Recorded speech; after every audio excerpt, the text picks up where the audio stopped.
How's it going, Eliminators? Today, I'm going to be hopefully trying to save you guys some money if you ever come across one of these Husqvarna all-wheel drive self-propel lawnmowers and you need to change a bearing on one of the wheels.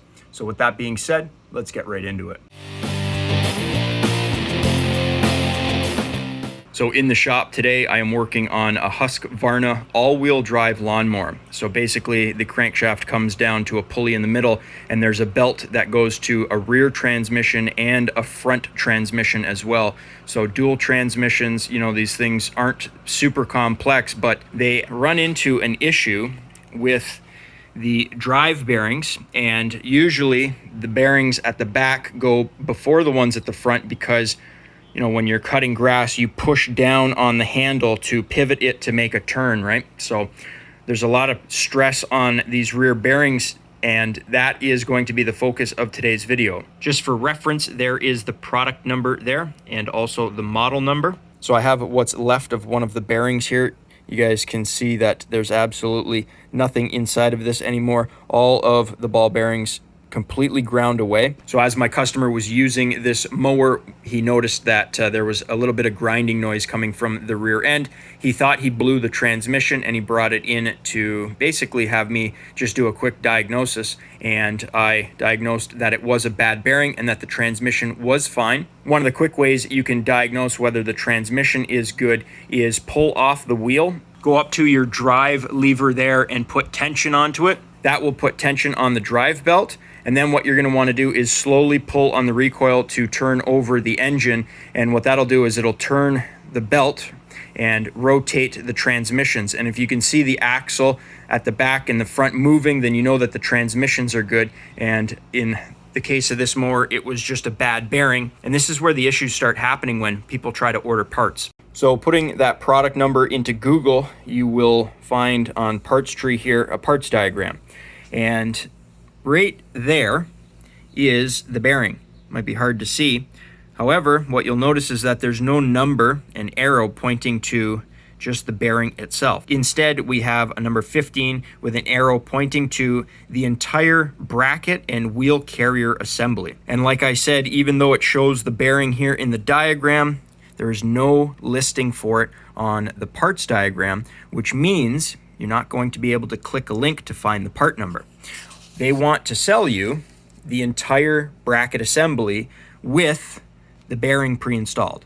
And obviously, as you could imagine, that's going to be very costly because you need one for the left side and one for the right side. So there's going to be a left hand and a right hand bracket assembly. And basically this is just your height adjuster. So the axle goes through this main bearing and then you have your wheel axle on the pivoting side so you can adjust the height of the rear of your mower. Now it's hard to see in this photo, but on the inner side of this bearing, there is a snap ring that holds the bearing into the main carrier assembly. So it'll look a little something like this. Basically, this bearing pops through that carrier assembly, and then you have the snap ring here that simply holds it into place. And then you have an O-ring that they put on the backside to try to prevent a little bit of water from getting in there and causing it to corrode. So basically, you don't want to go out and buy that because it's going to be super expensive. Because they have this little snap ring here, obviously you can remove the bearing, which means there has to be a part number. You have to be able to replace that bearing because the manufacturer designed it to be, you know, removable and replaceable. So one of the first things that I did was I went to Google and I typed in Husqvarna all-wheel drive bearing, just AWD. What came up was an Amazon listing for a part number 587070201 wheel bearing.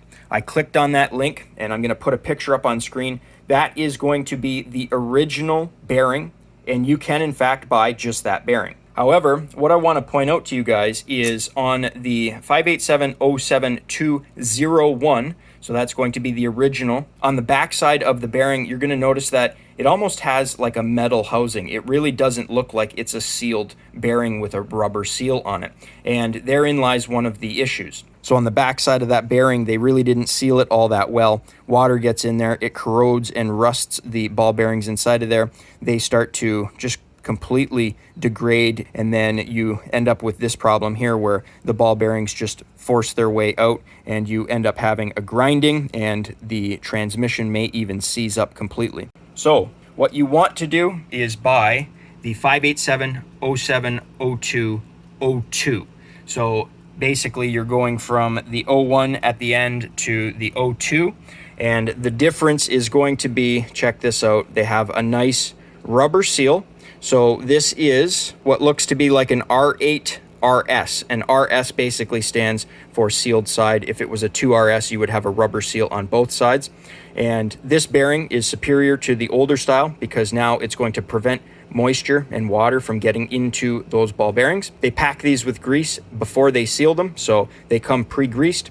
And yeah, basically we're just going to put the O-ring on that side, pop that in, reassemble it, and I can get this machine back to my customer. Now, unfortunately, I don't have time to do a full in-depth repair video on this, but it's incredibly simple to do. So I can just run you quickly through how to, disassemble one of these things, because it's only a couple of nuts and bolts and the whole rear hanger assembly for that wheel comes apart. So this is the back part of the bracket here, and then you're going to have your bearing with your adjuster on the front part. Now the back part holds itself in via two studs right there, and then they go in and have nuts with lock washers on the back of that. So all you have to do is come up under the lawnmower here, and you guys can see that I have it on my lift table, and then I also have the addition of my lawnmower lift holding the back of the mower up. And then, like I said, all I did was removed those two nuts there, and then we just go and remove the whole bracket assembly. And then once you get this off, then you're gonna see clear as day the snap ring that holds the bearing into this whole assembly. So you're just gonna get a pair of snap ring pliers, open up the snap ring, and then remove that, and you can pull the bearing right out, and then that's pretty much it. You're good to go. And then, like I said, do not buy the 587-070-201. You want to buy the -02 bearing. There's the part number there, 587-070-2-02. And basically, I just wanted to do today's video as an informational one, because a lot of people are going out and buying that whole bracket assembly, and there's actually over 370 of them on back order right now from Husqvarna, and you can go out and buy these bearings pretty much anywhere. Lots of places have stock. And like I said, I just wanted to take some time to give you the proper part number for the newer style bearing, because they don't list it on the parts diagram. So like I said, people are going out and buying that whole bracket assembly, spending more money with Husqvarna, and it's just not needed. I wish manufacturers wouldn't do stuff like this. I wish they would break down their part diagrams a little bit better, give the part number for this, but unfortunately that's not the case. So it's up to somebody like me to do a video and share this information with you guys and hopefully save you a little bit of money in the end. So just to show you guys what it would look like, bearing on this side, you have your adjuster plate. This is the one that has the spring on it to lock into that back one. And then on the right side of the machine, you're going to be going to the tab that has the letter A on it. You would flip this to have this wheel axle, that's what your wheel bolts onto. That would go like this on the other side, and then you would put this tab onto the B side. So there's letters on this plate here, and then you have obviously your backing plate there, and then your snap ring. I don't have it in yet just because I'm loosely assembling this, but your snap ring goes on the back there. And then when you're assembling this, you would want to use some assembly grease so that when you go to adjust this, it moves nicely, because on the other side there, obviously there's no lubrication, and it is quite stiff to move. So when I reassemble this one, then I'll grease the whole thing up and it should be good to go. And one last thing before I wrap up today's video, I did want to show you the damage that can be caused to the axle shaft and the transmission itself if you leave these bearings to go too long with that grinding noise. There's going to be some damage to that shaft, so you're going to have to be aware of that. If it's not too bad, you can just go ahead and pack some more grease in there and it should be fine. However, if there's nothing for the actual bearing to hold on to, and this area right here gets worn down really bad, you may have to go in here and weld to build up material, and then go ahead and grind it flush so that there's a little bit of material there, because that's the part where the bearing rides on. So I just wanted to point that out. Well, that's going to be it for today's video. Like I said, just a quick informational one, and as much as I'd like to, I just don't have the time to do a full in-depth repair video on that Husqvarna all-wheel drive mower. but I just wanted to take some time just to put this information out there. You can buy that bearing separately and you can remove it. Basic tools, I think it's like a 3/8 nut on the back of that bracket. You take that off, and then you're gonna need a pair of snap ring pliers. You can remove that snap ring, remove the bearing, replace it, and get your machine back up and running again. But with that being said, if you guys enjoyed the video, think about leaving me a thumbs up. You know, it really helps me out. You can click here to subscribe and click over here to watch one of my previous videos. I upload every single week, so be sure to stop on by next week, check channel out for new content. And as always, guys, thanks for watching.